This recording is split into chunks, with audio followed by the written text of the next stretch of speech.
Romana, hayaan mo. Hahanap tayo ng paraan para makalabas dito.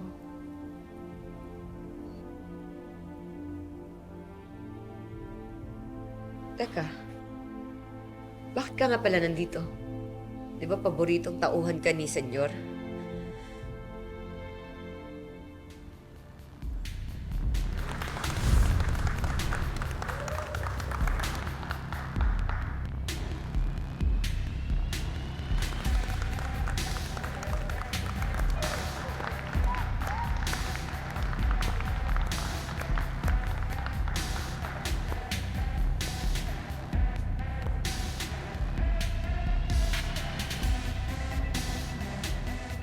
Magaling ka rin pang humawak ng baril.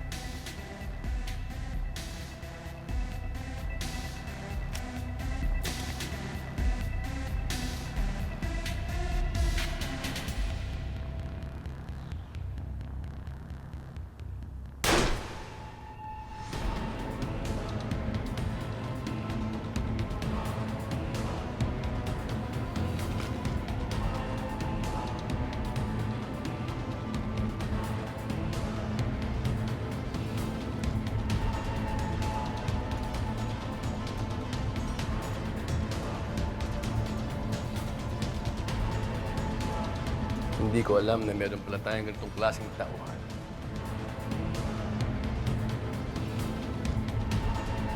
Simula ngayon, sa akin na siya mismo magtatrabaho. Masusunod, senyor. Gentlemen.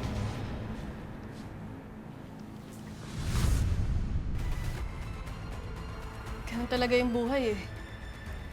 Di mo masabi. Pinagbintangan ako ni Nakalbi na nagnakaw ng pera kay Senyor. Kahit inosente ako. Kaya sentensyado na yung buhay ko. Malamang, baka pareho nila tayong i-dispatcha.